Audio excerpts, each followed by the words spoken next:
mabuting ang ating Diyos. Ang kanyang kabutihan ay naipadama niya sa araw na ito. Ilang oras na lang ay matatapos na ang November 24, 2023. Ngunit maraming salamat sa Diyos. Karapat-dapat siyang purihin, dakilain.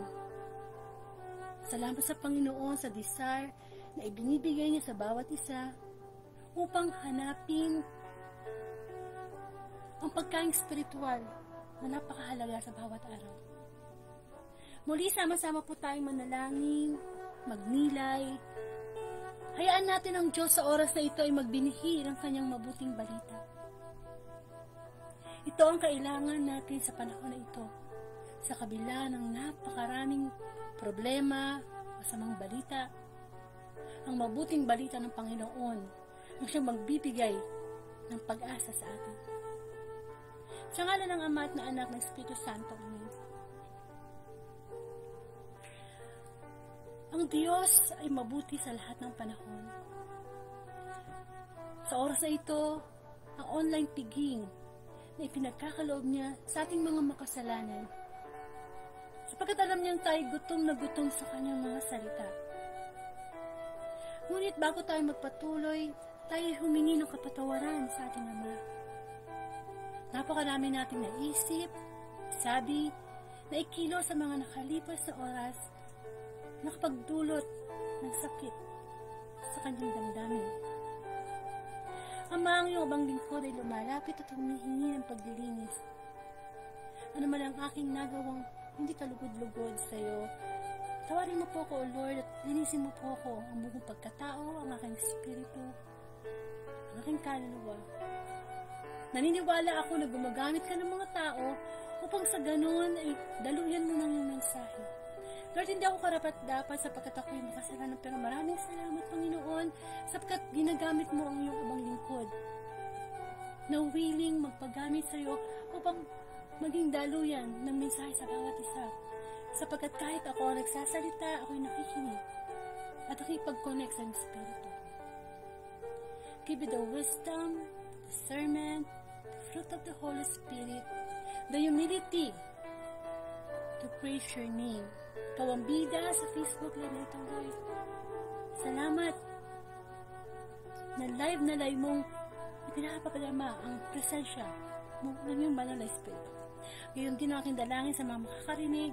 Lord, bless them, give them the wisdom, give them the humility na walang mayaman, walang matalino, walang katayon sa buhay sa oras na ito. Pare-pareho kami makasalanan na makikinig sa pangaral ng aming Amang nasa langit. Come, Holy Spirit, we need you. And come, Holy Spirit, we pray.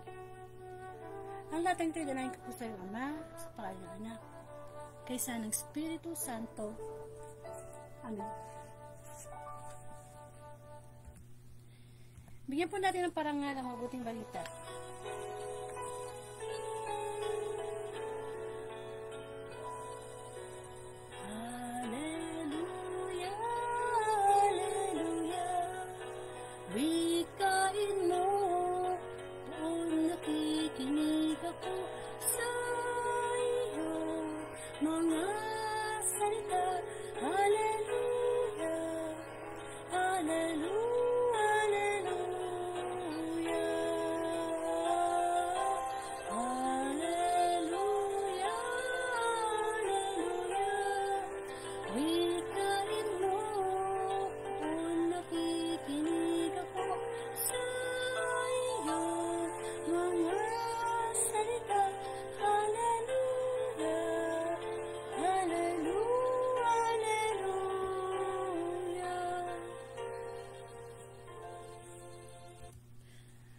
Mga kapatid, itong minamahal kay Kristo, ang mabuting balita ayon kay San Lucas.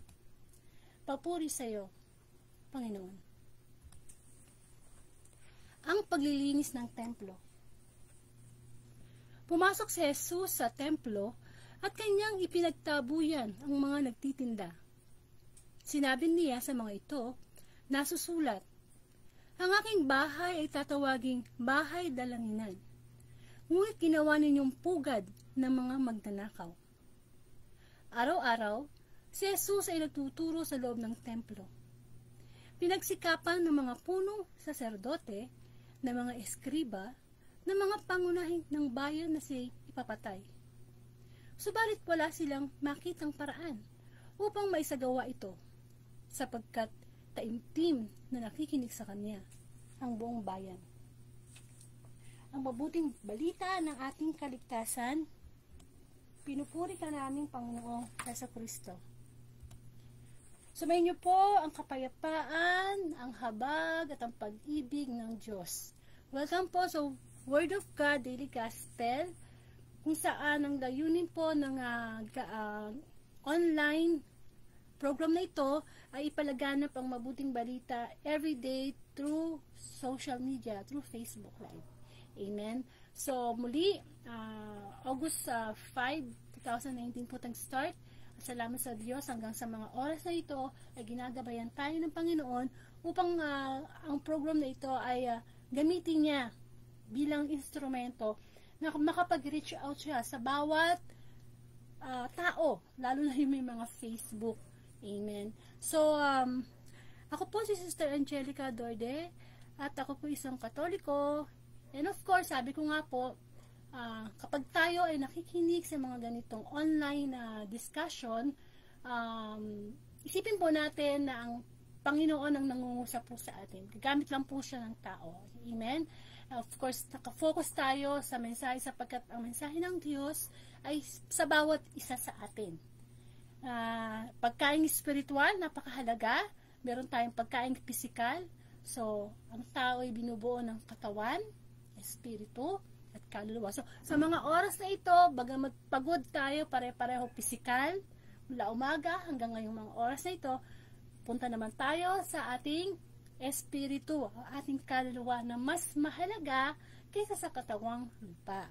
Amen. So, napakaganda po ng mensahe ng Diyos sa gospel ngayon.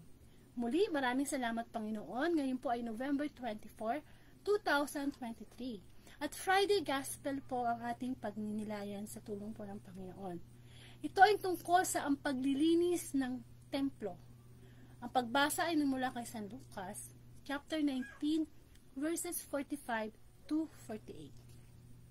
Amen. Alam po nyo, no? So, bago po tayo pumunta doon sa Gospel, ano muna tayo?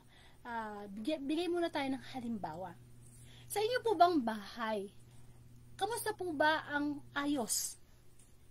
Maayos po ba ang inyong bahay? Malinis po ba ang inyong bahay? Nasa tama bang lugar yung mga gamit? Mabango ba ang bahay nyo? Ano sa inyo? No, kanya tayong bahay o tahanan.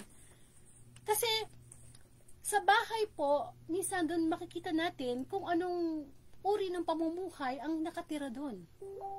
May mga bahay na magulo, may mga bahay na hindi mo malaman kung bahay ba o ano. Mayroong bahay na napakaganda, iba-iba po, no?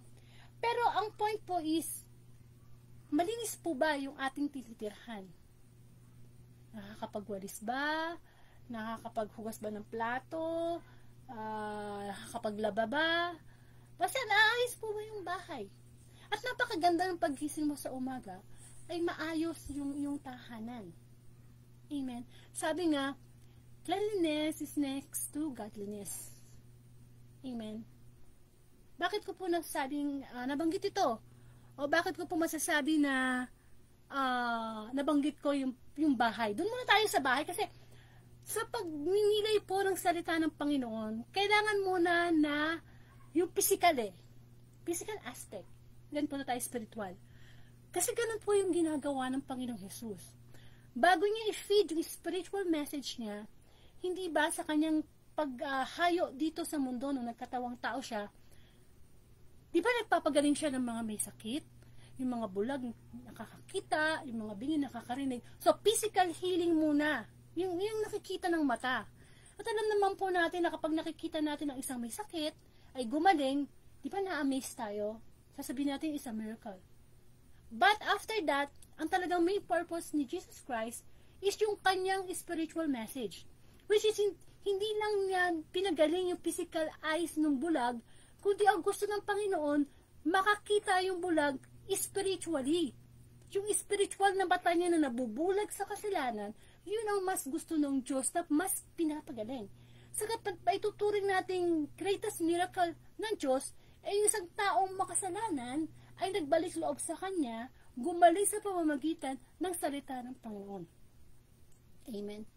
Tayo mga Katoliko, pag tayo po ay nagsisimba, merong pong part sa simbahan, dumuluhod po tayo, at sinasabi natin na, yung bago po tayo mangumunyon, Panginoon, hindi ako karapat-dapat na magpatuloy sa iyo. Ngunit sa isang salita mo lamang, ay gagaling na ako. Kapatid, hindi lang isang salita ang araw-araw na ibinibigay sa atin ng Word of God. Sa kapal ng Bible, sa New Old Testament, amen, ang daming salita ng Diyos. Pero bakit di pa rin tayo gumaling sa ating mga kasalanan? Bakit pabalik-balik pa rin tayo sa pagkakasala? May problema. At yun po ang tutuklasin natin sa pamamagitan ng mensahe ng Panginoon. Amen. Kaya makinig po tayo mabuti ngayon kasi lilinisin ng Diyos yung marumi sa ating pagkatao, sa ating mga kasalanang ginagawa. So, yun nga po, no? Sabi ko nga po, physical example, yung bahay, gusto po natin malinis. O kaya, yung damit po natin, gusto natin malinis. Ayaw naman po natin siguro suotin ang damit ng marumi. Gusto natin nilalabhan, sinasabon, binabanlawan, sinasampay, ang daming proseso, no? Tapos, pag natuyo, titiklop, o pagka ano-ano pa, paplansyahin, lalagyan ng pabango. Amen? Kasi, iba yung feeling ng malinis yung ginagamit mo. Amen po. So, yun po ibig sabihin ng yung malinis, paglilinis. Amen. So, kasi ang sakit sa mata eh. Pag nakita mo na magulo ang isang bagay, sakit sa mata. At minsan nakaka-affect pa yun sa mindset mo, na-stress ka. Samantalang kung halimbawa ang working place mo sa office or sa bahay is malinis, ang gaan ng aura ng paligid. At sino ba namang ang gusto ko marumi? Amen? Ayaw natin ng marumi. Amen po? Kaya nga nauso po yung alcohol lagi tayo nag-alcohol to disinfect. Dahil nga sa protocol, di ba? Na ano natin yan, acquire natin yan hanggang ngayon. Amen. So ngayon, ito po balikan po natin yung gospel. Ang paglilinis ng templo. Sabi nga po, ang Panginoong Jesus, lagi po yan pumupunta sa templo. Alam naman po natin, ang templong tinutukoy, yung pinupuntahan ng Panginoong Jesus, nung maliit pa siya, pumupunta na siya dun Hinahanap nga siya ni Mama Mary, tsaka nung kanyang tatay na si Joseph kasi nawawala siya. Yung pala, nasa templo siya. Amen? So hanggang sa lumaki siya, nakalakihan niya yon, lagi siya, araw-araw, nasa templo siya, nananalangin siya sa Ama, sa langit. And then, syempre, nakita niya na sa templo na yan, o parang sa simbahan kung sa atin sa panahon ngayon, maraming nagtitinda. Maraming nangangalakal. Kasi, nung time pong yun, sa labas ng templo, meron doon mga nagtitinda ng mga baka, tupa, ibon. Kasi binibili po yun ng mga tao para ihandog sa templo. Kasi noon po, kung gusto nating humingi ng kapatawaran sa Diyos, kailangan mong maghandog ng hayop, yung pinaka-the best na hayop. Hindi ka mukha sa panahon na ngayon, hindi na po ganyan. Pwede na po tayong lumapit sa Ama ng panalangin. Hindi na natin kailangan bumili ng baka, tupa, o hayop. Iba po na. So, ang pangit tingin kasi na templo, tapos may ang ingay sa labas. Bili kayo ng baka, bili kayo ng kalapate, tapos daldalan. Tapos, alam naman natin, pag palengke, ang dumi, ang baho. Pero bago ka pumasok sa templo, madadaanan mo yung mga ganung senaryo. At sa panahon natin yun, nangyayari pa rin yun. Amen? Nangyayari in a way na, di ba sa simbahan, kapag tayo bago pumasok, hindi mawala-wala yung mga nagtitinda sa labas. Bakit kaya? Kasi sinasamantala ng mga negosyante, yung mga mananampalataya na pumupunta sa simbahan, na bumili ng ganito, bumili ng ganyan, bumili ng mga souvenirs, bumili ng langis, bumili ng kandila. Amen? So, biro mo, bago ka palang pumasok sa simbahan, dadaan ka sa mga ganung bagay. kumbaga, bibili ka muna ng ganito. Hindi lang yun, ha? May nagtitinda dyan ng sago, fishball, banana cue. Amen. Meron bang mga manghuhula. Ang dami, no? At, napakahirap ng ganun. Siguro, ako, personally, I suggest, kung ikaw ay isang negosyante at gusto mong magtinda ng fishball, ng pagkain, ng kung ano-ano na gusto mo itinda, wag ka na magtinda sa harap ng simbahan. Amen. Marami namang lugar dyan na pwede mong pagtindahan eh. Yung malayo sa simbahan. Kasi alam niyo po, kapag tayo ay pumapasok sa simbahan, parang tayo pumapasok sa pinto ng langit eh. Kasi tahanan po yun ng Diyos eh. Tahanan po yun ng Diyos. Ini-expect natin na yun ay tahimik, malinis, secret place, na kung saan pwede po tayo manalangin, humingi ng tawad, magpuri, kung saan yung lugar na kung saan pwede po tayo makipag one-on-one kay God. Kasi pag nasa labas po tayo ng simbahan, gulo. Diba ang daming distraction? Mga sasakyan, mga taong naglalakad, ang dami. So yun yung place na pwede nating pagdasalan. Amen. So dapat malinis yun. So, ang Panginoong Jesus, bihira yung magalit. Pero nagpapatunay na ang Panginoong Jesus, nagkatawang tao siya, pero siya ay Diyos, pero ipinakita niya mga ibang emosyon na isang tao. Si Jesus, nung siya'y nagkatawang tao, siya'y umiyak, siya'y tumangis, nung mamatay ang kanyang kaibigan na si Lazaro. Si Jesus, natuwa, nagalak. Amen? Si Jesus, nagalit. Which is, hindi naman yung galit na kamukha sa atin, ang magmumura, hindi ganon. Ang galit ni Jesus is a divine anger. Bakit? Ano siya eh, iba ang damdamin niya sa kanyang ama, sa tahanan ng kanyang ama. Napakalaki ng kanyang respeto. Sana ganon din tayo, no? Kapag tayo ay nagsisimba, nandoon yung respect natin sa tahanan ng Diyos. Na hindi tayo nag-iiwan ng mga pinagkainan natin. Yung minsan makikita mo may nag-iwan ng mineral water doon, empty na mineral water, mayroong balat ng candy. Tahanan yun ng Diyos eh. Kapag tayo nakakita ng ganun, tayo na yung mismong kumuha. Kahit hindi tayo yung nagkalat, tayo yung kumuha. Tapon natin. Ibig sabihin yun, nagmamalasakit tayo sa tahanan ng Diyos. Huwag natin sabihin na, hindi ko naman kalat yun eh, hindi naman ako kumain yan. Huwag ganun. Kung mahal natin ang Panginoon, dapat nakikita yun sa pagmamalasakit natin sa kanyang tahanan. At kapag tayo ay nasa loob na ng simbahan, dapat naka-off na yung cellphone natin. Dapat hindi na natin to hinahawakan at tinitingnan sa loob ng simbahan. Kasi for how many days nakasama na natin yan eh. Nawa pagdating ng simbahan, spiritual, nakaugnay sa Diyos ang iniisip natin. Kung pwede nga, huwag magdala ng cellphone eh. O kaya, i-off talaga, no? Yung bang tipong pagtungtong ng paa mo sa tahanan ng Diyos, spirit to spirit na eh. Kaya nga, diba, sinasabi ng Catholic na, bago ka magsimba, 1 hour before, bago ka magsimba, dapat hindi ka kumain. Bakit? You are preferring your spirit. Amen. Fasting. Amen. So, ganun ang Panginoong Jesus. Sobrang respeto, sobrang pagmamahal. Kung ang Panginoong Jesus, ganyan ang pagtingin niya sa templo. What about us? Dapat mas higit pa. Dapat tinutularan natin ang Panginoon. Amen. Kasi sabi ng Panginoong Hesus, nasa sulat, ang aking bahay ay tatawaging bahay dalanginan.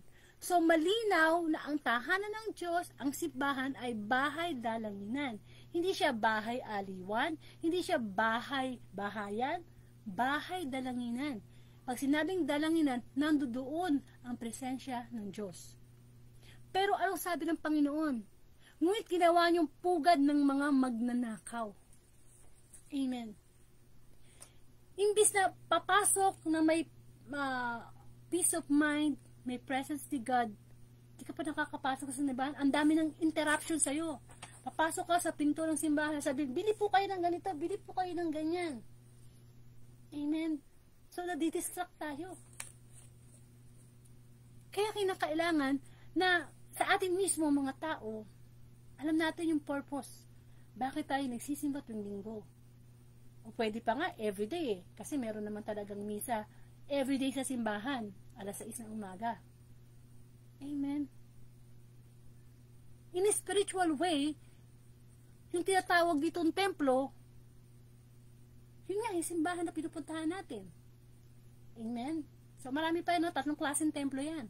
So, pagpasok natin daw, ang daming distraction, ang daming mga pipigil sa'yo. Ibig sabihin, kapag tayo ay pupunta sa simbahan, gumagawa ng mga bagay o dahilan ang dyablo para ma-distract, para manakaw yung attention natin pagpasok natin sa simbahan. Kasi, kahit simbahan yan, nandiyan din ang dyablo. Amen? Baka akala nyo pag nasa simbahan kayo, wala ang dyablo. Hindi, bisa katabi nyo pa nga eh. Amen. Dinidistract tayo. Imbis na sasabay ka na sa pag-awit ng Ama namin, Kordero ng Diyos, lalo na no sa part ng homily ng pare. Yan ang isa sa pinakamahalagang parte ng pagsisimba natin. Kaya pag nag-homily na si Father, huwag kang lalabas para manigarilyo o bib kakain. Huwag. Kasi yun ang gusto ng dyablo eh. Nakawin yung attention mo na kahit nasa loob ka na ng simbahan, nakawin pa rin niya yan. Ayaw ng dyablo na makarinig ka ng gospel. Kamukha nito, Facebook Live everyday, ayaw niya. Ay sa akin na, bago ako mag-Facebook Live, ang daming distraction eh. Amen? Kasi alam niya na sa pakikinig, doon mamumulat ang tao. Doon makakaalam. Kaya nga sabi ko po sa inyo, kapag kayo ay nakikinig ng mga gitong gawain, mapa-YouTube yan, mapa-TikTok yan, lagi nating isipin na tayo ay walang-wala. Lord, andito ako, hindi ako yung mayaman, matalino, hindi. Nandito ako kasi humihingi ako ng habag sa'yo. Dahil ako yung makasalanan. Amen? Kasi kung makikinig ka rito at sasabihin mo, ako nakatapos ako ng ganito, nakatapos ako ng ganyan, mayaman ako, hindi ka para dito. Amen? Itong Facebook Live na ito ay hindi para sa mga banal, para to sa mga makasalanan. Amen po? At salamat sa Diyos, sapagkat ginagamit niya ang social media na kahit anong ginagawa natin, pwede tayong makarinig. At pwede nating ma-share sa iba. Kaya nga sabi ko, lakasan nyo yung volume ng cellphone nyo, i-share nyo ang gospel na ito. Kasi ang pag-share ng gospel, lagi ko po sinasabi everyday, utos po yan ng Diyos.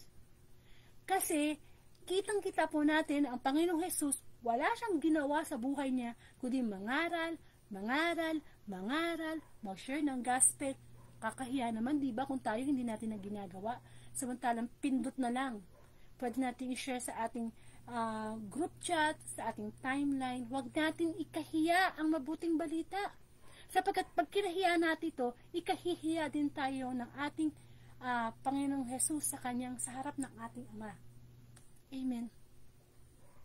So, araw-araw, ang Panginoon ay naroon sa templo. Ano ibig sabihin nun? Spiritually message, tayo dapat araw-araw may time makinig ng mabuting balita, may time magdasal, may time magbasa ng Bible. O sabihin na natin, hindi ka pa talaga sanay magbasa ng Bible kasi talaga it takes time bago ka talaga, kasi minsan pag hindi ka talaga yung Holy Spirit talagang hindi ka pa marunong makipag-connect. Kahit basahin mo yung Bible, di mo maintindihan. Kaya malaking tulong yung nakikinig tayo sa mga pare, sa mga may nalalaman sa YouTube, no? Nakakaroon tayo ng knowledge eh. Amen?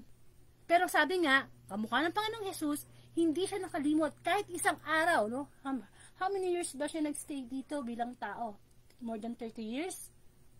Pero kahit isang araw, hindi niya pinalagpas na hindi niya makausap ang Ama. So, ang message dun is, dapat tayo rin. Araw-araw tayo pinapakain ng Diyos, araw-araw tayo binibigyan ng biyaya, ba't hindi natin mailagay sa schedule natin ang pakikinig sa salita ng Panginoon, ang pananalangin sa Diyos? Sino ba ang Diyos sa atin? Baliwala ba siya? Porque ba hindi natin siya nakikita? Hindi natin siya sinasama sa schedule natin? Araw-araw, dapat din araw-araw tayong may desire. Kasi ang ginigising sa atin ng Diyos ay ang ating espiritong tutulog-tulog, tatamad-tamad. Hindi natin alam, yung espiritu pala, imbis na Holy Spirit yung nasa templo ng ating katawan, evil spirit na pala. Kaya kailangan araw-araw, kapag tayo po ay nagbababad sa salita ng Diyos, amen, mas lumalakas yung spiritual life natin. Kasi dalawa naman ang life natin klase ng life natin worldly life tsaka spiritual life. Di ba? Hindi naman tayo pwedeng mabubuhay ng ganito na lamang Kakain, nagtatrabaho, tutulog, kakain. Ganun na lang. I don't think so. Meron tayong hangganan at meron tayong dapat puntahan. Amen. So, kahit nga ang Panginoong Yesus nagbababad na nga siya sa pangangaral ng salita ng Panginoon hindi pa rin siya tinatantanan ng mga dalubhasa sa kautusan, mga eskriba, mga saserdote, mga pariseyo. Lagi siyang hinahanapan ng butas. Pero anong sabi sa gospel? Wala, hindi tumalab yung mga ginagawa ng mga yun. Kasi ang Panginoong Jesus ay puspos ng espiritu. At maraming nakikinig sa Kanya. Kasi naniniwala sa Panginoong Jesus. Kaya tayo, hindi natin pwede sabihin sa Panginoon na, Lord, wala akong time dyan. Busy ako. Paano kung putulin na ng Diyos yung pagka-busy mo? Kung ano mo yung kinabibisihan mo ngayon. Kaya nga diba, lagi ko po sinasabi, just imagine, wala na yung wifi, wala na yung trabaho mo, wala na yung pamilya mo. Andun ka na sa presensya ng Diyos. Judgment day na. Yun pa lang ang time na magkakaroon tayo ng focus kay God. Sa mga oras na ito, gusto ni Lord online paglilinis. Amen? So, mga nagpaparumi sa tao. Siyempre, di ba, sabi nga, ang paglilinis sa templo. Pero ano yung nagpaparumi sa atin? Kasi ang templong tinutukoy dito ay mismo tayo. Yung katawan natin. Okay, ang templo, ang Diyos. Kasi ang Panginoong Hesus siya yung templo ng Ama sa Langit. Kasi si Kristo at ang Ama sa Langit ay iisa. Hindi sila magkaiba, iisa sila. Kasi kung anong gawain ng Ama, gawain ng Anak. Amen? As a Catholic, meron tayong paniniwala sa tatlong persona. Sa isang Diyos. Diyos Ama, Anak, Espiritu Santo. Hindi tatlo ang Diyos po natin, iisa lang yan. Nagkakaiba lang sila sa gawain. Ang Ama, Creator, ang Anak, Savior, ang Holy Spirit, yun ang tagapatnubay, purifier. Amen. So, eto po, gusto ng Diyos ngayon, linisin tayo, makinig po tayo. Kasi marumi tayo makasalanan tayo. Walang matuwid na tao. Lahat po tayo, araw-araw nagkakamali. Gusto man natin o hindi, kakasala tayo. Minsan, gumagawa na nga po tayo ng masama. Masama pa rin ang tingin sa atin ng kapwa natin. Amen? Kaya dapat, lagi tayong babad sa pakikinig ng salita ng Panginoon. Para tayong pinapangaralan ng ating Amang nasa langit. Kahit matatanda na tayo, kahit mataas na yung pinag-aralan natin, hindi ba, nagkukulang pa rin tayo sa Diyos. Minsan yung mga basic na kagandahang asal, hindi natin na-acquire.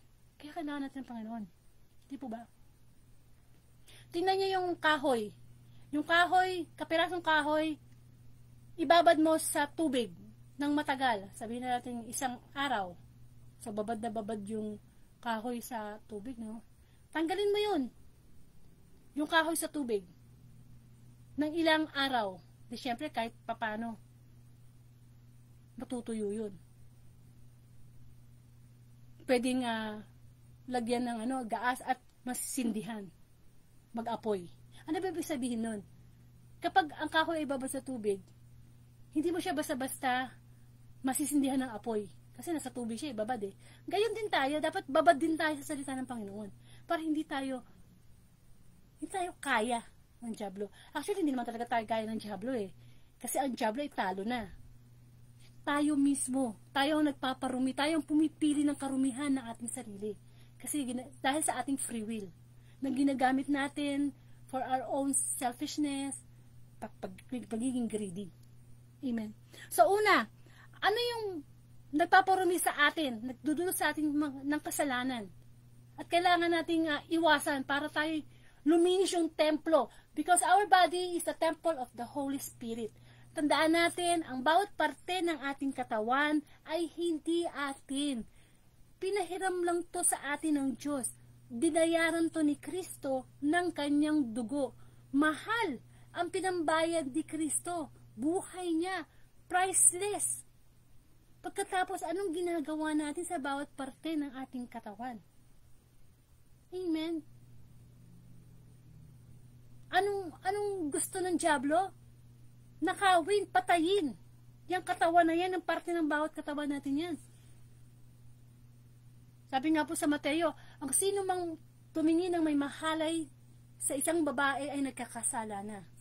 Sa isip pa lang yun, tinitingnan mo pa lang, no? Pinagnanasaan mo. Kasalanan na yun. Amen? Kasi nga po, sa isipan natin, ito po yung battleground ng dyablo. Actually, nagsasimula yan sa mata eh. Alam mo yung mga madalas na gamitin ng dyablo ng parte ng katawan natin para tayo din sa kasalanan? Yung ating mata. Pag may nakita kang maganda, may nakita kang mamahaling alahas, may nakita kang magandang bagay, pagpasok niyo sa mata, minsan may kasama pa yung mga salita, papasok yung sa salita, sa tenga, tapos sa bibig. Sabi nga, kung anong nasa puso, yun ang nilalabas ng nguso. Kung anong nasa dibdib, kung anong laman ng dibdib. Diba? Yun ang sinasabi. At pagkatapos yun na. Naglalaban na. Spiritually warfare na sa isip natin. Amen. Alam niyo po, kamukha nito, no? Una, tandaan nyo, kaya tayo ay nagkakasala kasi araw-araw dinidemonyo tayo ni Satanas.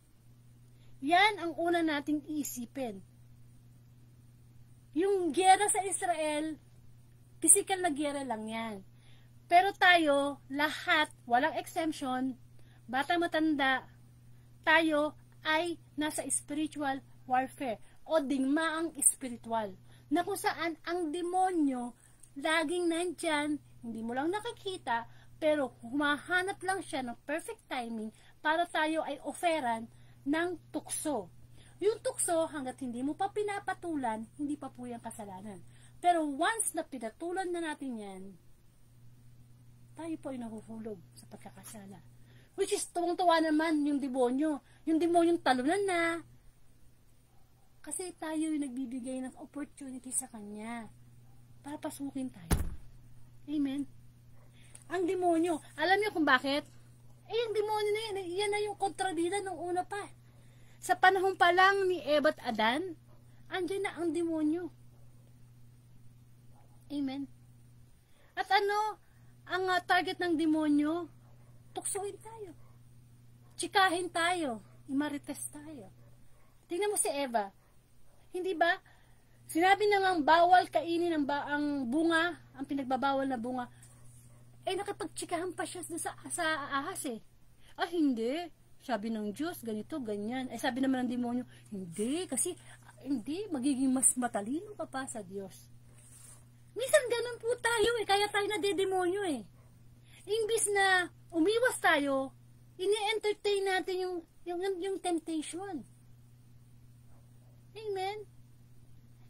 Just imagine si Eva, kung hindi niya in-entertain yung ahas, yung pinagsasabi ng ahas, hindi sana siya na-convince. Hindi sana siya na-convince na tikman yung napakagandang bunga ng parang ang sarap-sarap. Amen? Gayon din po tayo. Kapag dumadating yung temptation, dapat hindi natin ini-entertain. Hindi tayo nakikipag-usap.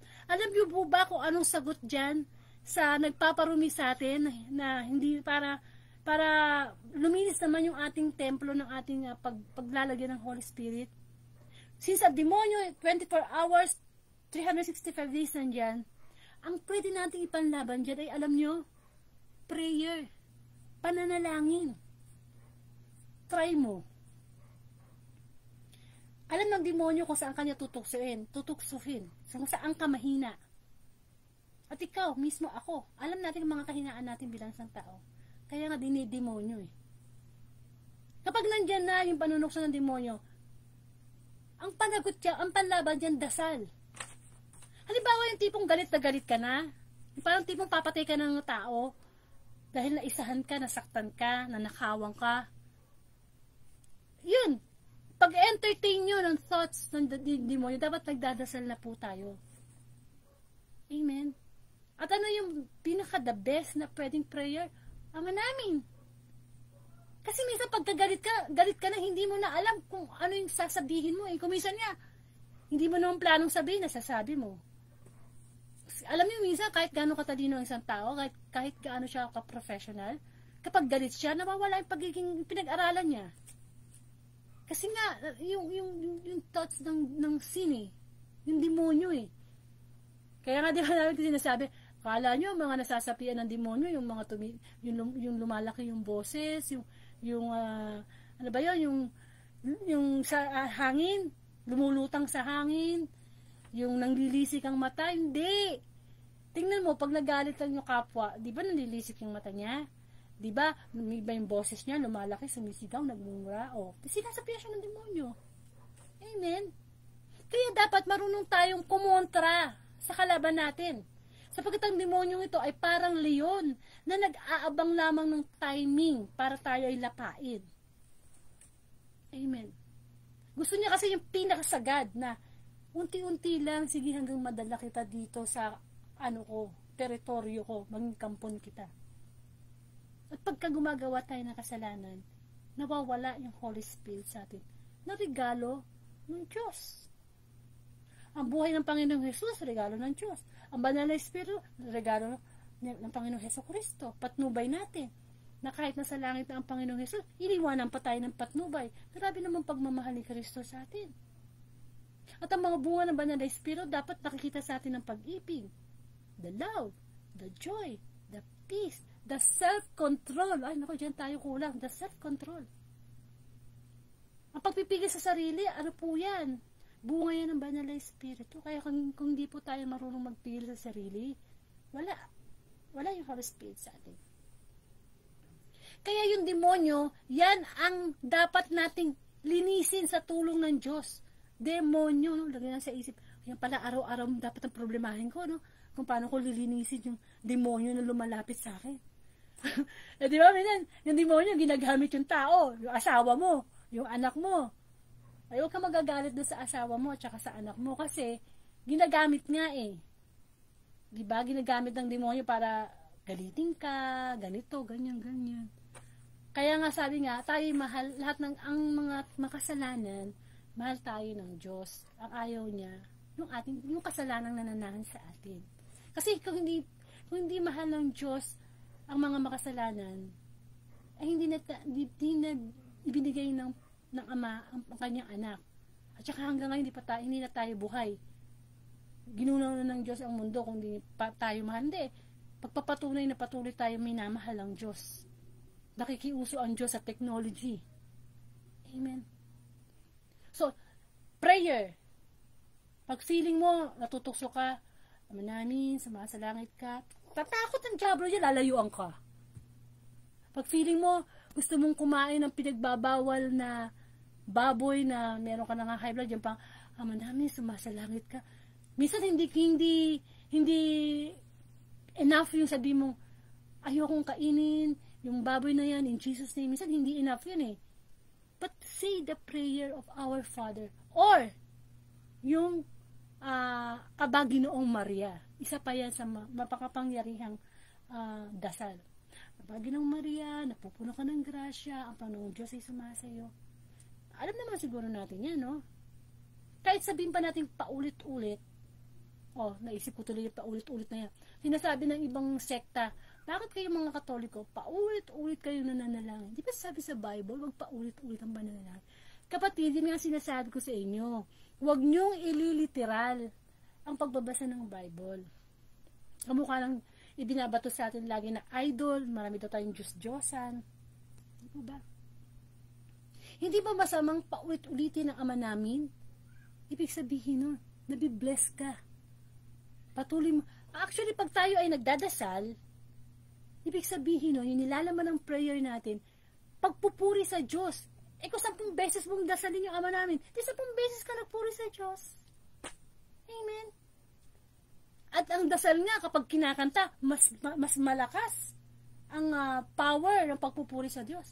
Kaya yung Ama namin, dasalin mo, tapos kaawitin mo pa, di ba sa simbahan, naawit natin, Ama namin, sumasalangit ka. Mas malakas ang dating nun sa Diyos. Kasi binibigyan mo pa ng himig ang Ama namin. Try mo. Kaya subukan nyo. Ay, wala nang mawawala sa inyo, di ba? Kapag alam nyo gusto nyo magsigarilyo, Ama namin, dasalin mo. Amen. Ibig sabihin kasi nun, imbis na mag-entertain ka ng thoughts mo na magkasala, imbis na makipag-usap ka, kamukha-mukha ni Eva, nakipag-usap ka sa demonyo, sa ahas, nire-replace mo na ng prayer. Ibig sabihin, nakikipag-connect ka na kaagad sa Diyos. Nawawala na tuloy ng chance yung diablo na tuksuhin ka pa. Kasi nagdadasal ka na eh. Unlike yung tahimik ka lang, ay, andyan na yung paborito kong sigarilyo. Kukunin ko na ha, ayan na ha, bibilin ko na ha. Aba, talaga naman, nung binili. Aba, yung kahon, nakalagay pa doon yung mga picture ng mga magiging sakit kapag sigarilyo ko ng sigarilyo. Hindi ba ganun ang step? Kung isipin pa lang, ay, katatapos ko lang kumain. Gusto ko magsigarilyo, masarap magsigarilyo, nakakawala ng uyam. Ay, Ama namin, sumasalangit ka, sambay. Hindi ba? Nawawala. Kasi ang diablo, labanan nyo ang diablo at lalayuan niya kayo. Pero, lalapitan kayo uli. Pabalik-balik lang naman yan eh. Kamukha ng ginawa ng diablo kay Kristo. Nung tinukso siya sa ilang, 3 beses tinukso ng diablo sa ilang ang Panginoong Hesus. Nilayuan siya, pero lalapitan, nilayuan. Pero pansinin nyo, paano na pagtatabuyan ng Panginoong Hesus ang demonyo? Lagi niyang sinasabi na susulat. Sabi ng demonyo, sige nga, kung anak ka ng Diyos, gawin mong tinapay ang bato na yan. Dahil alam niya, 40 days and 40 nights ng gutom ang Panginoong Hesus. Tayo ba, pag gutom na gutom, baka naman ipagpalitan natin si Kristo sa sikmura natin. Ano sabi ng Panginoong Hesus, hindi lang sa tinapay nabubuhay ang tao, kundi sa bawat salitang namumutawi sa bibig ng Diyos. Yes, hanggat buhay tayo, lalapit at lalapit yan. Pero dapat, pray and pray and pray. Yun ang sagot. Pag feeling mo, gusto mo nang matukso, gusto mo nang, yung kahinaan mo, nararamdaman mo, gagawin mo na. Feeling mo, hindi ka makapagpatawad, magdasal ka ng magdasal. Kasi nafe-feel yung ating spirit ng Holy Spirit. Amen. Sabi ko nga, subukan natin. Na, meron kang kasama sa trabaho, na sinisiraan ka, winawalang niya ka, may umutang sa'yo, hindi ka binayaran, magdasal tayo. Sabi nga, ipagdasal ang mga kaaway. Ipanalangin sila, ibigin ang kaaway. The power of prayer. Hindi natin to masusukat. Kaya nga Ama namin ang itinuro ng Panginoong Hesus sa kanyang mga alagad Nang sabihin ng mga alagad, Panginoon, turuan niyo po kami manalangin. At ang Our Father, ang pinakamabisang panalangin. Kasi sinasarado nun ang pagkakataon ng diablo na magsalita pa na magsalita sa mind natin na sige, gawin mo yan, sige, gawin mo to. Ama namin, try po natin yan. Lalakas pa yung ating, kaya pansinin nyo, simula nung nagsimula ako, August 5, 2019, araw-araw, hindi nawawala sa closing prayer ko ang Ama namin. Wala akong natandaan kahit isang araw na hindi ko dinasal yan. Kasi napaka-powerful. Lalo na pa yung tipong bigla ka na lang may nangyari sa'yo na hindi mo ina-expect. Yung bang tipong gusto mong magwala. Ama namin. Prayer. Pray and pray and pray. Sapagkat ang pananalangin ay connection natin sa Diyos. Pakikipag-usap natin sa Diyos. At kapag yan ang nasa mind natin, takot ang diablo. Kasi ang diablo, hindi naman nananalangin yan. At takot siya sa Ama namin. Amen. Ano natin yan? Sandata natin. So, Gusto nating luminis ang ating the temple of the Holy Spirit, yung ating body, sa nagpaparuming demonyo sa bawat minuto, sa bawat oras. Pray. Kasi gagawa ng distraction ng diablo para tayo ay parumihin. Amen. Alam naman natin ang demonyo na si Satan na yan, dating napakagandang anghel. Ang tawag sa kanya si Lucifer. Pero di ba nainggit siya sa Diyos? Ano yun? Pride. Isa sa mga deadly sin, pride. Lahat tayo may pride. Kaya dapat bumaba yan. Kasi hanggat may pride tayo, hindi tayo makakasunod sa kalooban ng Diyos, sa utos ng mga Diyos. Always pray. Pray, pray, pray. Pangalawa, ano yung madalas makapagparumi sa atin para hindi tayo maging malinis yung ang temple of the Holy Spirit, yung ating katawan? Yung tawag ng laman. Amen. The flesh itself. Yung ating katawang lupa, ginagamit ng demonyo, dyan siya nagbabato ng mga tukso. Ganun na tukso si Eva at si Adan sa flesh. Ako, sarap ng mansanas. O ng bunga. Kainin ko to. Masarap to. Amen. Nung kinain ni Eva yun, inalok pa niya si Adan. Natukso din si Adan. Tapos nung dumating ang Diyos, sinisi pa ni Adan si Eva, kasi yung babae binigay niya sa akin, pinakain ako nun. Diba, ganun tayo? Kapag tayo nagkakasala, minsan sinisisi natin sa iba. Ikaw kasi, kaya ako nainis sa'yo, kasi ganyan ka, ganyan. Amen. Flesh. Kasi, alam niyo po, ang ating katawang lupa, ano yan likas tayong makasalanan. Kung yung kalabaw, likas sa kanya, yung kahit paliguan mo siya, babalik siya sa putik, yun ang kanyang kalikasan. Kung yung pusa, kahit paliguan mo yan, o kahit anong gawin mo dyan, likas sa kanya yung dinidilaan niya yung katawan niya kasi nililinis niya. Bawat hayop may kalikasan. Bawat halaman may kalikasan. Tayo, likas na makasalanan. So, yung kalikasan ng ating likas na makasalanan, dapat, ang panlaban natin doon, magkaroon tayo ng kalikasan. Mula sa, hindi kalikasan, kundi yung spiritual na kaugnayan sa Diyos. Kasi, good versus evil, flesh versus Holy Spirit. Tawag ng laman. Ano ba yung mga tawag ng laman?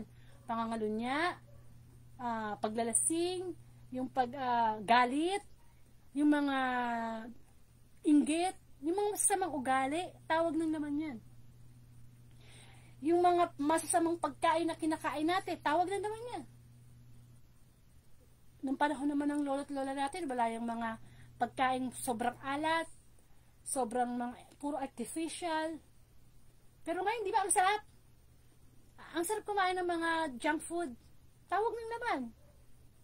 Amen. Kasalanan yun. Kasi nagdudulot sa atin ng sakit yun At sinisira natin ng templo. Biro mo, junk food. Kaya nga junk. Ano ba yung junk? Basura sa Tagalog. Basurang pagkain. Kaya pag ako nasa grocery at napupunta ako dun sa junk food section, sabi ko, nandito naman ako sa basurahan. Kasi talaga namang di ba? Ang sarap. Ang sarap ng flavorings. Kahit sa pagkain, pag nagluluto ngayon, hindi na mga natural na sampalok, mga instant sampalok na, instant sinigang. Amen. Ano pa yung mga tawag ng laman? Yung mga bagay na, yung mga bisyo, yung mga, yung sex, yan. Tawag ng laman yan, lalo kung hindi mo ginagawa sa asawa mo, sa ibang tao. Tawag ng laman yan. Kasi it gives a pleasure. Amen. Maraming tawag ng laman kasi nga likas tayong makasalanan. Ngayon, kung yung sa number 1, ang pampalaban natin sa demonyo ay prayer, Ama namin, or yun nga, Aba Ginong Maria. Sa tawag ng laman or flesh, ang pwede natin panglaban ay fasting.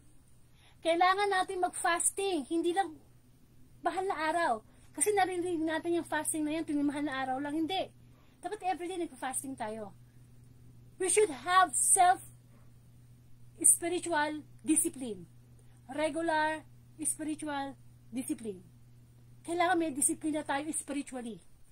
Kailangan tayo yung master, hindi tayo yung servant ng kasalanan. Kasi ang nangyayari sa atin, tayo yung alipin ng kasalanan, nagpapaalipin tayo sa mga kahinaan natin, nagiging alipin na tayo, nagiging master pa natin yung kasalanan. Adik ka sa ganitong bagay, hindi mo maiwasan. Di, alipin ka, siniserve mo yung kasalanan mo. Amen? Nakuha nyo? So, fasting, kailangan, kung alam mo na makakasira sa katawan mo yung kinakain mo, paunti-unti, bawasan mo. Hanggang sa mawala. Amen?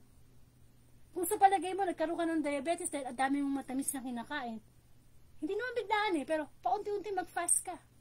Fasting. Hanggang sa mawala. Kasi, kapag kaya mong pigilan yung mga physical mong ginagawa na nagdudulot sa'yo ng kasalanan, yan ang sinasabi sa gospel na yung mapagkakatiwalaan sa maliit na bagay, mapagkakatiwalaan sa malaking bagay. Ibig sabihin, kung kaya mo umiwas sa bisyo, sa sugal, sa babae, at sa ano pa mga kasalanan na ginagawa natin, o kaya sa simpleng hindi ka kumakain ng junk food, mga artificial na nakakapagdulot ng cancer, kakayanin na natin yung sinasabi ng Diyos na magpatawad ka, ibigin mo yung kapwa, huwag kang mainggit, magkaroon ka ng peace of mind, magkaroon ka ng kagalakan. Kasi sa maliit pa lang ng bagay, kaya na natin kontrolin. Paano tayo makakapagpatawad ng ating kapwa? Kasi sa simpleng sigarilyo, ayaw natin i-give up. Amen? Tawag na naman. Alam na alam ng Diablo na mahina tayo sa ganyan. Kaya dapat sa araw-araw, pinapalakas natin yung spiritual life natin. Upang sa ganun, napaglalabanan natin yung tawag ng laman natin. Kasi, dapat ang nakikita na sa atin, si Kristo. Yung karakter ni Kristo. At ang hirap makita ang karakter ni Kristo sa isang tao kung wala siyang humility. You cannot surrender. Kasi lagi pa rin mangunguna yung ating human will, hindi yung God's will. Nabubuhay naman tayo sa mundong ito para sundin ang kalooban ng Diyos Hindi yung kalooban natin. Kasi kung kalooban natin ang masusunod laging marumi, laging hindi malinis ang templo ng banal na Espiritu. Amen. Ano pa? Ang mga nagpaparumi sa atin, kaya hindi malinis-linis yung Holy Spirit ni makapasok sa ating body. Pangatlo, mismo ang mundo. Ang mundo sa ngayon, sa panahon nito, pinaghaharian ni Satanas. Kaya tingnan natin, sa mga social media, ang daming tao ginagamit ni Satanas para ang mundo ay ibahin ang kalakaran. Imbis na ang kalakaran ay sundin ang kalooban ng Diyos, ang nangyayari, ang mundo, sinusunod kung ano ang gusto ng tao. Kasi, darating ang panahon, hindi na makikinig ang tao sa salita ng Diyos. Susundin na lang niya kung ano yung gusto niya, kung ano yung makakapagpasaya sa kanya. Huwag kang mangalunya, hindi na yan susundin ng tao, gugustuhin na niya na maraming divorce. Huwag kang magnakaw, hindi na yan susundin ng tao kasi gusto ng tao kumuha ng hindi sa kanya. Magsimba ka tuwing araw ng Panginoon, hindi na rin susundin ng tao yan kasi ang gusto ng tao, wala nang simba-simba. Pwede naman kausapin si God anywhere Huwag ka na huwag ka na mangumpisal. Pari lang yun, makasalanan yan. Huwag mo na yung mga 7 sacraments na yun. Yung mga utos ng Diyos, iniiba na ng tao. Amen. Yan ang mundo. Kaya nga, diba, sabi ng salita ng Panginoon, magbago na kayo. Huwag na kayong umayon sa takbo ng mundo. Amen po. Dito sa mundo, lumabas ka lang sandali, may makikita ka na pwede na maging source ng kasalanan mo Dito sa mundo, ang dami, lalo na ngayon sa panahon natin. Evil generation. Grabe ang kasalanan ngayon.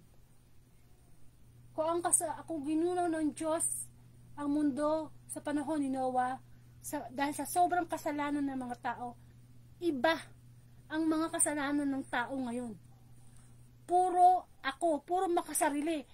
Ay naku, gagawin ko to, baka kapagpasaya sa akin to eh.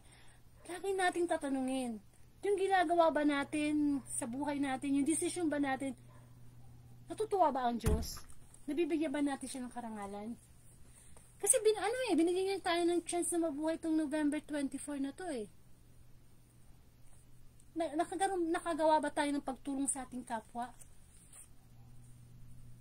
Humingi tayo ng karunungan sa Diyos. At ng karunungan, isa sa mga karunungan ay yung paggawa ng mabuti. Yung bang tipong hindi mo nahihintayin na may lumapit sa'yo para makagawa ka ng mabuti. Ikaw na yung mismong lalapit at maghahanap ng gagawing mabuti sa bawat araw. To pay back. Actually, hindi naman to pay back eh. Para maparating mo man lang sa Diyos yung pagpapasalamat mo sa Kanya. Amen. Mundo. Daming ino-offer ang mundo. Pera, kasikatan, kayamanan, na makapagpapasilaw sa mata ng tao para talikuran ng Diyos. Kaya nga may mga hard killer na nababayaran na pumatay ng kapwa eh. Because of money. Offer yan ng mundo. Ang ino-offer ng mundo, mostly, panglupa, pangkatawang lupa. Pero ang ino-offer ng Diyos, kalangitan. Eh paano natin magkukuha yung langit na yan? Kung puro makamundo yung iniisip natin. Amen? Kapatid, hinihiram lang natin tong katawang to. Hindi atin to. Ikaw ba pag hiniraman ka ng isang bagay, bagong bili mo pa yung plancha mo, hiniram ng kapitbahay mo, pagbalik sira, wasak, hindi na umiinit, what would you feel? How much more pa kaya yung katawang lupa natin na hiniram natin sa Panginoon, na hanggang ngayon sinagsisikapan ng Diyos na maibalik sa maayos? Paano tayo mapapagaling ng Diyos spiritually kung tayo mismo may sakit spiritually? Ayaw nating magpagabot sa Panginoon. Ang doktor, kahit bigyan kanya ng reseta, kahit bayaran mo yun ng professional fee, bibigyan kanya ng instruction. Ngayon, nasa sayo ng may sakit kung susundin mo. Ngayon, pagka hindi ka pa rin gumaling, ibig sabihin, meron kang hindi sinunod. Ganon din ang pag-ano sa Panginoon. Nakikinig tayo ng salita ng Diyos, nagsisinibat yung linggo.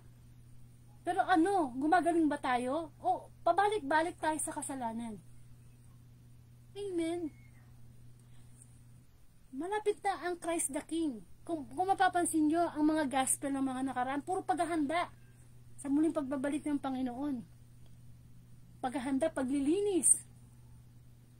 Kasi gusto ng Panginoon na sa kanyang pag-alala, sa kanyang muling pagsilang, nakita natin ang kalinisan ng ating Panginoong Hesukristo. Na bagamat anak siya ng Diyos, pinili niyang maglingkod sa tao na makasalanan. Na dumating siya sa mundo na hindi isang hari, kundi isang simpleng sanggol na ipinanganak sa sabsaban. Diba? Wala siya pagmamalaki sa Panginoon eh. Sapagkat ang meron tayo, hindi atin. Pahiram. Temporary. Mindset. Lagi ko sinasabi yan, mindset. Wala tayo pagmamayabang. Dukha tayo. Amen. Pero pagkakaroon natin ng Panginoon sa ating buhay, dun tayo mayaman dapat. Kung meron ka 1 milyon sa bangko, dapat meron ka 1 milyon pala ng palataya sa Panginoon. 2 milyon pala. Higit pa doon. Actually, wala namang kabuluhan yung mga material na bagay sa Diyos eh. Pero muli, hindi ko sinasabing masama ang kayamanan, ang pera, ang katanyagan, hindi. Nagiging masama lamang yan kapag mas nauuna yan kaysa sa Panginoon. Kasi nagpaparumi yan sa buhay natin. Amen? Ang pagkakaroon ng kabit, malas yan sa buhay. Nagpaparumi yan sa relasyon natin sa Diyos. Ang pagkakaroon ng mga bisyo, hindi naman kailangan sa buhay. Ay, ang sigarilyo yan, lagi ko inuulit-ulit. Bakit? Kasi dyan namatay yung nanay ko eh. Matigas ang ulo ng nanay ko. Dati tagasindi lang siya ng sigarilyo ng tatay ko. Hanggang sa dumating ng panahon na 2 kaha isang araw. Doon siya namatay. Amen. Eh kung yung binibili mo, magkano na ba isang stick ng sigarilyo ngayon? Magpalagay natin, ano ba, tatlong piso ba? O yung 3 piso, ipunin na lang, ibigay mo na lang sa nagugutom. Amen. Yung bibili mo ng junk food, i-fasting mo na lang, ibigay mo sa nagugutom, sa nangangailangan. Alam ko niyo po yung point ko. May mga bagay tayong ginagawa na kung tutusin, sayang lang yung pera na pinapahiram sa atin. Pwede naman na natin itulong sa ating kapwa. At pag tumulong tayo sa ating kapwa, huwag tayong maghihintay ng kapalit. Dahil ang Diyos ang magre-reward po sa atin. Kapag nagbigay tayo ng pagmamahal sa ating kapwa, huwag tayong mag-expect ng pagmamahal din na ibabalik. Masasaktan lang po tayo. Kay magulang yan, kay anak yan, kay kaibigan yan. Kasi di ba ganun po tayo mga tao, no? Yung bang papaghintay ng kapalit, ginawang kita ng mabuti, akala, gawang mo din ako ng mabuti. Hindi po ganun. Ang Panginoong Jesus nga, puro kabutihan ang ginagawa sa atin, puro kawalang hiyaan naman yung ibinibigay natin sa Panginoon eh. Di po ba? Kaya dapat, yung paglilinis, may part tayo, may part po tayo dun eh. Hindi po kasi pwedeng sabihin na sige Lord, magbabago na ako. Hindi. Nasa Diyos ang awa, nasa tao ang gawa. Sa buhay po natin, sa mga nakaraang buhay natin, ang dami nating karumihan na ginawa sa Panginoon, no? Binaboy natin ang ating sarili, ninakawan natin ang ating kapwa, sinaktan natin, marami. Pero yun ang nag-offer si Lord ng kalinisan spiritually. Palagay ko kaya naman. Kasi wala naman imposible sa Diyos eh. Alam niyo kung bakit? Pasinin niyo ha, itong pandemic, natuto tayong gumamit ng alcohol. Samantalang nung walang pandemic, di ba natin pinapansin yung alcohol eh. Ginagamit lang natin pag may sugat. Itong pandemic, natuto tayo ng social distancing. Itong pandemic, natuto tayong magsuot ng mask. Na-discipline tayo kahit paano. Kung kaya natin gawin yun physically, di ba kaya din naman natin gawin spiritually? Tingnan natin ang pagsusunod ng mask in a spiritual way. Isuot natin ang pananampalataya natin sa Diyos.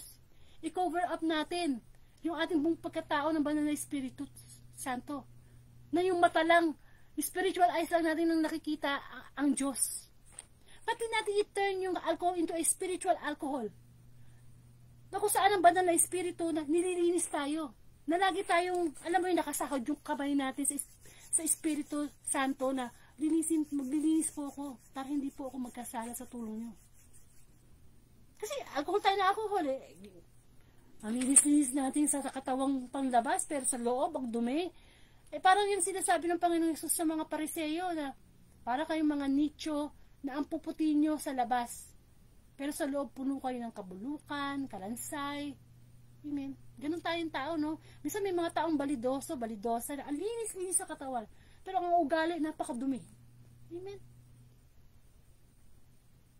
Social distancing. Ba't natin gawin spiritual? Social distancing. Mag-distance tayo, lumayo tayo sa kasalanan. Alam niyo po ba yung kwento ni Joseph, the dreamer? Si Joseph, napakagwapo niya. Matipuno. Sabi mo siguro, nasa kanya ng katangirisan talagang magandang lalaki. Eh may nagkagusto sa kanya, asawa ng isang mataas na opisyal. Eh yung babae sexy, maganda. Eh nagkataon na nagkagusto yung babae kay Joseph. Naiwan sila sa isang lugar na kung saan tinukso ng babae yung si Joseph. Alam mo kung anong ginawa ni Joseph? Hindi niya pinatulan. Kasi si Joseph, isa siyang tao matuwid. May takot siya sa Diyos. Alam niyo anong ginawa niya? Tinakbuhan niya yung babae. Eh sa panahon ngayon, humarap sa iyo ang ganong kagandang babae, at takbuhan mo ba? Amen. Yung sinasabi ko ng mabuting balita na nagpaparumi sa atin, yung tawag ng laman. Amen. Kaya nga, alam niyo po, sa paggawaan sa kasalanan, hindi masama yung minsang tumatakbo ka eh. Ibig sabihin, umiiwas ka. Kasi bilang isang tao, minsan may mga kasalanan lumalapit sa atin na hindi natin kaya. Kaya kailangan takbuhan mo. Alisan mo, iwasan mo. Kasi kung hindi ka ba ganun kalakas na harapin, tumakbo ka muna. Kapag ka may kagalit ka, at galit na galit yung kagalit mo, manahimik ka muna, hindi sumasagot ka pa. Kapag minura ka, at minura mo, wala na kayong pinagkaiba. Ba't nagagalit ka? Amen. Pag minura ka, tumahimik ka. Mainit ang ulo, tahimik muna, mo muna siya magsalita. Hirap kasi sabayan yung taong mainit ang ulo, tapos sabayan mo ng init ng ulo, wala kayong patutunguhan. Amen. Ang pananahimik at pagtakbo sa kasalanan ay isang karunungan. Nagpapakita lamang to na inuuna mo yung iyong relasyon sa Diyos na umiwas sa kasalanan. Amen. Alam niyo, kung tutuusin, hindi lang mabuti ang Diyos eh. Sobrang buti ng... inaabuso na lang natin ng Panginoon. Inaabuso na lang talaga natin. Inihain ng lahat sa atin ang pwedeng gawin natin para maging malinis tayo. Araw-araw. Spiritually ha. Pero tinatanggihan natin. Kasi nga, ang gusto natin, yung tawag ng ating pagiging mahina. Pagiging makasalanan. Amen. Ang templo ay nilalapastangan natin. Ang templo ay si Jesus, na kung saan nananahan sa kanya ang Ama. Sapagkat ang Ama, sabi nga niya, ako at ang Ama ay isa. Ang templo ay ang simbahan, ang bayan ng Diyos. Tayo. At higit sa lahat, ang templo ng Diyos ang ating katawan. Ingatan natin to. Mabulit sa impyerno. Gamitin natin ang ating mga kamay to praise God. Tumulong sa kapwa. Yung mga lumalabas sa ating salita.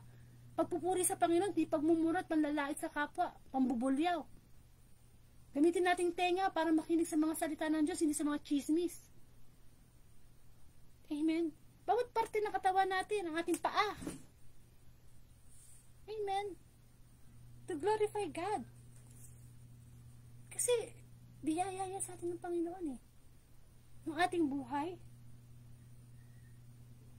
Natutukso lang tayo at nagkakasala kasi pinapayagan natin. Word for today, pinapayagan natin ang dyablo. Hindi yan makakapasok sa buhay natin. Hindi niya tayo matutukso kung ayaw natin eh. Hindi niya tayo mapipilit. Kaya lang kung minsan, hindi lang natin siya pinapayagan, ini-invite pa natin. Yung dyablo na, "Hoy, halika rito. Toma tayo, linggo ngayon. Huwag tayo magsimba." O, di ba? Ewan ko ba kung kailan natin siseryosohin ang salita ng Panginoon? Kung kailan natin siseryosohin ang Diyos? Huwag sana tayo matulad sa kwento ng Panginoong Jesus na sa mayaman at si Lazaro. Na kung saan yung mayaman, nabuhay siya ng mayabang, wala siyang pakialam sa kapwa. Si Lazaro, isang pulubi. Namatay silang sabay. Oh.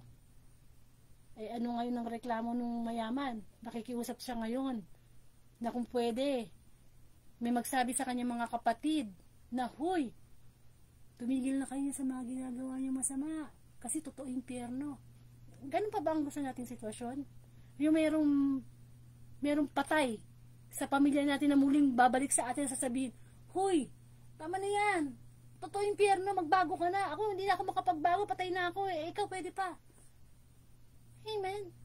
Kaya nga, dapat, sa panahon na ito, Jesus will come anytime talaga eh. Salamat sa Diyos, hindi pa. Kasi pinibigyan pa tayo ng pagkakataon. Patatawarin tayo ng Diyos sa lahat ng ating kasalanan. Kasi ganyan ang Diyos magpatawad. Hindi siya nagtatanim. Hindi kamukha natin mga tao. Nagpapatawad tayo, pero nagtatanim pa rin tayo. Binabalik pa natin. Hindi dapat ganun, ha? Kapag nagpatawad ka, tapos na ang kwento. Amen. Nagpapatawad nga eh. Ang dyablo, binubulungan ka niyan. Binabalik pa yung mga nakaraan mo. Huwag ka maniniwala dyan. Amen. Huwag nating abusuhin ang pagpapatawad ng Diyos. Kasi may hangganan din yan. Hanggat buhay tayo, forgiveness, forgive and forget. Pero once na kinuha na tayo ni Lord, na hindi natin alam, aksidente, nadulas, nabago kang ulo, patay. Tapos may Meron pala yung dalang galit. Ano iharap natin sa Panginoon? Amen. Dapat lamang natin naging isipin na ito, na naman paulit-ulit yung message ni Lord. Dalawa lang ang dapat nakalagay sa isip natin pagkagising. Ano bang gagawin ko para ako'y mapunta sa langit? Pangalawa, ano bang gagawin ko para hindi ako mapunta sa impyerno? Kasi yun ang hangganan. Nakikitira lang tayo. Apartment lang natin itong mundo. Bilis nga ng panahon, di ba? Parang kailan lang mga bata tayo, lalaki na natin. May mga apo na, may mga ano. Bilis ng panahon. Pero salamat sa Diyos. Sa dinami-dami ng tao sa mundo, isa ka sa mga nakikinig ngayon ng mabuting balita. Ano ibig sabihin nun? Special ka sa Panginoon.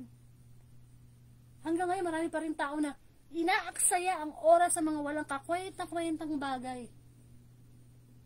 Hindi naman sinasabi ng Diyos na huwag kang maglibang eh. Dapat alam natin yung ating katungkulan sa Diyos. Nabuhay tayo sa mundo, unang trabaho natin, paglingkuran ng Panginoon. Dapat hindi tayo nabubuhay sa mundo nang wala siya. Kasi siya ang dahilan ng lahat eh. Pero kasi nga, sabi nga, live by faith, not by sight.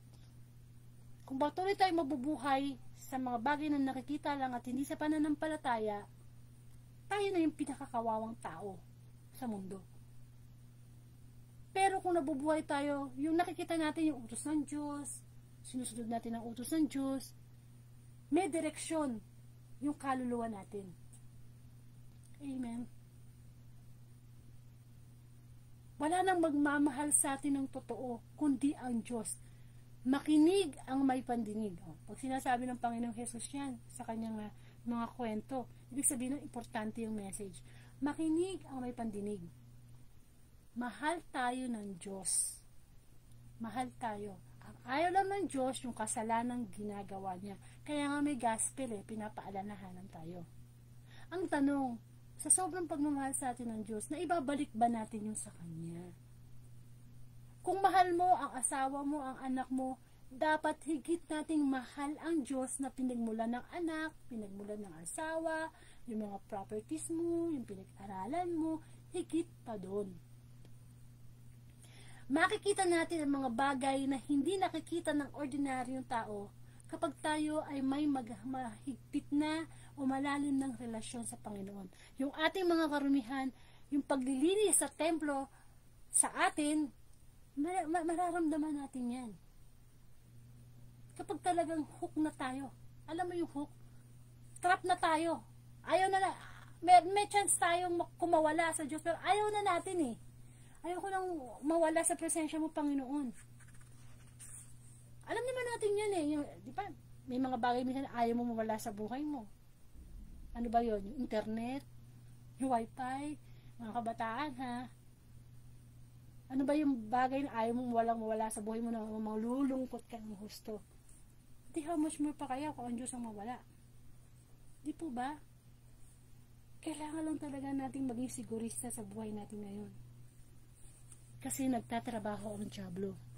At hindi niya papayagan na makarinig ka ng mabuting balita.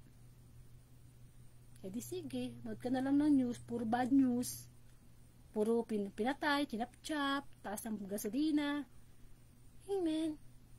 Kailangan natin palakasin yung spiritual life natin para itong mga nagpaparumi sa atin. Demonyo, araw-araw, minuto. Anong sagot? Prayer, Our Father. Kapag ikaw tinutukso, dasal ka agad ng Ama namin. Pangalawa, tawag ng laman, flesh. Fasting, yung mga bagay na hindi mo naman kailangan sa buhay mo, tanggalin mo, mga bisyo, sayang ang pera. Mataya ka sa loto, tigil mo na yan, bigyan mo na lang sa nangangailangan. Sapagkat yung resources natin, galing lahat yun sa Panginoon, yung talent, yung skills, maganda boses mo, mawit ka sa Panginoon, hindi kanta ka ng kanta sa mga inuman na walang kakwenta-kwenta. Amen. Mag-fasting tayo. Alisin natin yung mga nakakarumi, nagkakapagpadulot. Yung galit, no? Tanggalin yan. Amen. Yung mundo mismo, nakakapagparumi sa atin yan. Yung mga nakikita natin. At huwag natin dumihan yung mundo, ha? Tayo, mahilig tayo mandumi ng ating mundo. Tapon ng basura dito, tapon doon. O, ganyan din naman ako dati. Amen? Pero sharing ko ngayon, dahil nga sa isa ang mundo sa nagiging tukso, nakakapagparumi sa atin, kung nililinis natin ang ating tahanan, ang ating bahay, dapat ganun din sa mundo. No? Segregation. Ibukod mo yung plastic, yung papel, yung mga bote na pwede pa, mga bakal na pwedeng ibenta, yung mga nabubulok. Hindi malinis ang mundo. Hindi yung tapon lahat sa isang ang tawag doon, wala kang malasakit sa mundo. At nagdudulot yung kasalanan. Siguro, akala natin ang kasalanan ay sa 10 utos lamang ng Diyos. Hindi. Yung hindi ka nga magbasa ng Bible sa isang araw, kasalanan na yun eh. Kasi sabi ng Panginoon, pagbulay-bulayan, basahin ng Bible. O kung hindi ka pa makapagbasa, pwede ka nga, sabi ko nga, makinig muna. At least nakikita ng Diyos na meron siyang function sa'yo, sa buhay mo. Nakakahiya naman sa Panginoon na 24 hours, wala ka man ng time mag-pray kay God. Magpasalamat sa Diyos. Kung mamay, matutulog tayo pare-pareho. Pasalamat tayo sa Diyos. Alam niyo po kasi, pag sa umaga, prayer of thanksgiving, panalangin ng pagpapasalamat. Pag sa gabi, panalangin ng paghingi ng tawad. Kasi, hindi natin alam kung gigisingin pa tayo ng Diyos bukas. Pag tulog tayo, di natin napipili ang ating panaginip, kung mamatay na tayo, hindi na tayo ginising. Kaya may importante ang panalangin. Pag kumakain, nakakalungkot, no? Nakikita mo sa mga mall, sa mga fast food, wala nang nananalangin, puro selfie. Picturean yung mga Amen. Okay naman siguro yun, pero nawawala na yung prayer eh. Importante, alam niyo sa pag-ugnayan natin sa Panginoon, importante ang prayer talaga. Prayer and Bible reading, listening to the Word of God, yan ang communication natin kay God eh. When we pray, we talk to God. When we read the Bible, when we hear the Gospel, God answer us, our prayer. Amen. Sino bang pinakasikat na tao na gusto mong makausap, makapag-communicate? Hindi mas lalo dapat ang Diyos. Kailangan ang paglilinis ay araw-araw nating ginagawa. Sapagkat sa huling part ng gospel, ang sabi po rito ay, araw-araw, si Jesus ay nagtuturo sa loob ng templo. Pinagsikapan ng mga punong saserdote, ng mga iskriba, at ng mga pangunahing ng bayan na siya'y ipapatay. Subalit wala silang makitang paraan upang maisagawa ito sapagkat taimtim na nakikinig sa kanya ang buong bayan. So, ano ibig sabihin nun? Kung si Jesus, araw-araw siyang nasa templo, nangangaral ng salita ng Diyos, sumusunod sa kalooban ng Diyos, dapat tayo araw-araw din. Kasi, binubuhay tayo ng Diyos sa bawat araw at ang bawat araw ay isang himala. Marami nang hindi nagising ngayong araw na ito, tapos na ang kwento nila, paano kung hindi sila nakapagbalik loob sa Diyos? Tayo, binibigyan pa tayo ng pagkakataon ng Panginoon. Pinagsikapan ng mga punong saserdote, no? Na siya ipapatay. Gayun din, gagawin lahat ng dyablo ang paraan para mamatay ang ating pananampalataya sa Panginoon. Huwag kang magtaka. Kung lumalapit ka sa Diyos, mas lalong dumadami yung trial sa buhay mo. Siyempre, dati barkada ka ng dyablo eh. Okay ka na dyan. Umaalis ka na sa sa samahan ng dyablo eh. Pumunta ka na sa Diyos eh. Natural, sino bang unang nating makakalaban? Yung ating sarili. Diba? Iwanan mo yung sama mong barkada, sino kalaban mo? Sarili mo. Hindi ka na magsisigarilyo, sino magiging kalaban mo? Sarili mo. Diba? Ganun yun. Pipilitin ng dyablo na napatayin niyang pananampalataya na yan, napatayin niyang interes mo sa pakikinig ng gospel, kasi alam niyang mabubuhay yung spirit natin eh. Patay ang pananampalatayang walang gawa, buhay pisikal pero patay spiritual. Ganyan tayo. Amen. Pero sabi nga ng gospel, subalit wala silang makitang paraan upang maisagawa ito sapagkat taimtim na nakikinig sa kanya ang buong bayan. Walang magagawa ang dyablo sa atin kung taimtim ang ating paglapit sa Diyos. Wala siyang magagawa. Kahit maraming hadlang dyan, kahit maraming pagsubok sa buhay mo, walang magagawa ang dyablo kasi kakampi natin ang pinakamalakas, ang pinakamayaman, ang Diyos. Hindi natin magagamit ang pera. Lahat ng bagay limitado sa mundo. Kahit gaano ka kayaman, nagkasakit ka ng grabing sakit, meron time na hindi kaya na ng doktor, ng siyensya yung gamot mo. Maubos na yung kayamanan mo, hindi ka makagaling. Gumaling. Tanging ang Diyos lang ang makapagbibigay sa atin ng talagang kagalingan, ng totoong kagalingan, ng totoong kayamanan. Amen. At nagtatrabaho ang dyablo na huwag nating ibigyan ng priority sa buhay natin ang Diyos. Dinudumihan niya ang ating katawang lupa, ang dapat maging templo ng Holy Spirit. Gagamitin niya ang ating mga mata para sa mga masasamang paningin na magdudulot sa isipan natin na mag-isip ng masama, na gumawa ng masama. Kasi kung ano yung nasa mind natin, di ba? Yung ating salita kasi powerful po yan eh. Isa pa yan, no? Sa maging watchful tayo. Yung kung ano yung lumalabas sa ating bibig. Kasi makapangyarihan yan. Kapag sinabi mong tinatamad ako, makapangyarihan, tatamarin ka. Kapag sinabi mong galit ako, makapangyarihan, gagalit ka talaga. Pero anong sabi sa Filipos, chapter 4, verse 8, dapat maging laman ng iyong isip ay mga bagay na marangal, matuwid, malinis, kapuri-puri. Ibig sabihin, always be positive. Kahit na may problema kang pinagdaraanan ngayon, may sakit ka, wala kang pera, wala kang trabaho, etc., etc., always be positive. Sabi mo, magkakatrabaho ko, magkakapera ako, sa tulong ng Diyos. Sa tulong ng Diyos, ha? Amen. Kasi, bali wala naman eh. Magne-negative pa na mangyayari. Papasok lang ang dyablo dyan. Yan ang mga gustong pasukin ng dyablo, yung mga negative thinker. Amen. Sana, ang gospel na ito ay makapagbukas sa ating isip na ang ating katawan ay dapat pinananahanan ng banal na Espiritu. Kaya hindi pa huli ang lahat. Humingi tayo ng kapatawaran sa ating Ama, sa ating Diyos. Humingi tayo ng tulong na hindi na natin magamit ang pinahiram na buhay, ang pinahiram na katawan, ang isip, mata, lahat sa kasamaan. Kundi gamitin na natin to glorify God.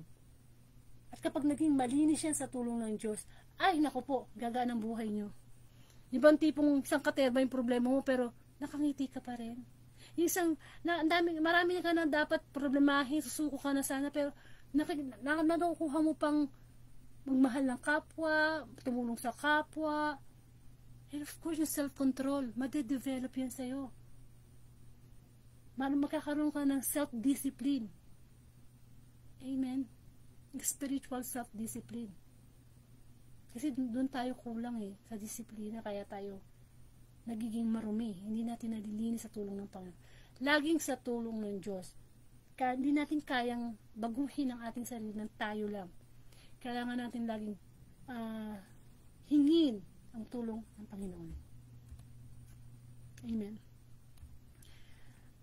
Ama namin, sumasalangit ka, sambahin ang ngalan mo. Mapasa amin ang kaharian mo, sundin ang loob mo dito sa lupa para nasa langit. Bigyan mo kami ng aming kakanin sa araw-araw at patawarin mo kami sa aming mga sala para nang pagpapatawad namin sa nagkakasala sa amin. At huwag mo kaming pahintulot sa tukso, kaya mo kami sa lahat ng masama.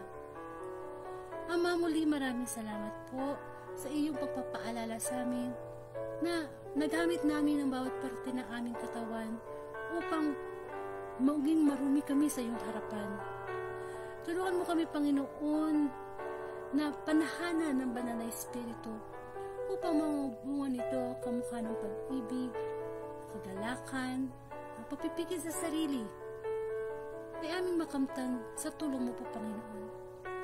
Yes, Lord, marumi po kami, pero alam namin ang paglilinis mo ay pagkakaloob mo sa oras na ito.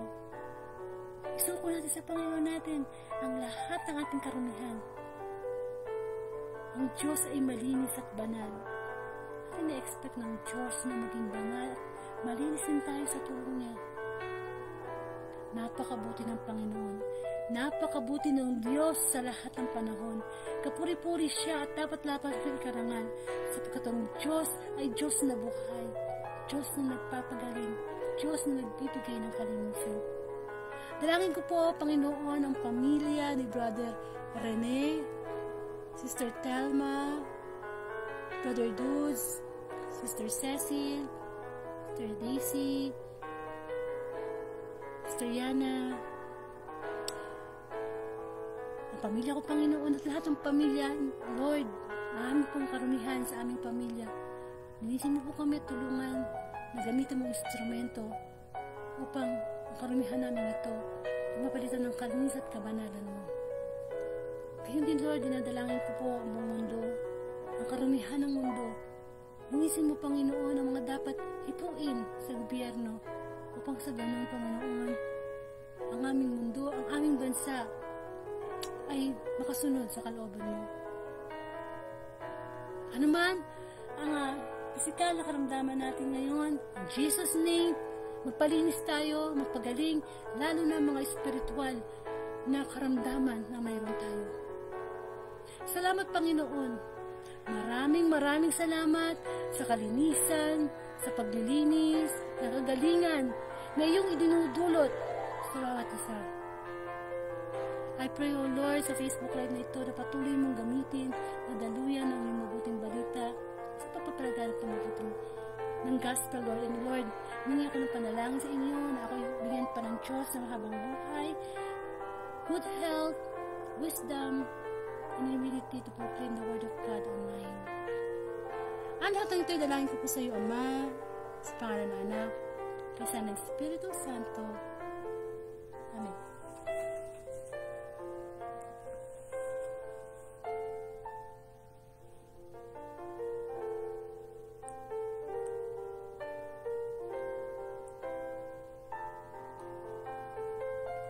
Amen. Maraming salamat, Panginoon. Muli mo pong ipinaalala sa atin, sa atin, na sa oras ito nagbinhi ang Panginoon, nagbigay siya ng message na sinasabi niya, kamusta na nandiyan ba ako ngayon? Ako ba yung nasa katawan mo? Ang Holy Spirit ba? Amen. Baka iba ng spirit yan nandiyan. Amen. So muli, kung hindi niyo po napaumpisahan ang mabuting balita ngayong araw, pwede niyo po itong i-review o i-replay sa Facebook account ko na Angelica Dorde, o kaya sa YouTube account ko. Pwede sa YouTube account ko po na Angelica Dorde, weekly po mag-transfer doon ng Facebook to YouTube Anyway, pero kung talagang gusto niyo updated, dito po sa Facebook account ko po. Pero meron din po sa YouTube, pa-subscribe na rin po sa kapurihan ng Panginoon. And of course, i-share nyo yung gospel. Isa yan sa katunayan na nalinis na tayo ng Panginoon. Yung bang ipinapasa natin, gawin natin viral ang salita ng Panginoon. Kailangan parang chain yan, hindi maputol. So, kung actually, marami akong Facebook friends, marami ka ding Facebook friends. Kung yung ipinupost mo sa timeline mo, maraming makakabasa niyan. Yung Facebook friends mo na nakabasa, may makakabasa pa, may makakabasa pa. Ganun po ang gusto ng Panginoon. Sapagkat ganun po ang ginawa ng Panginoong Jesucristo. Of course. And, yun. Sana, ang paglilinis sa atin ng Panginoon ay laging maganap araw-araw. Ialay natin ang buhay natin sa Kanya. Lord, I offer my life to you.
Tama, wala tayong higit na ihahandog sa Diyos, kundi ang ating buhay na malinis.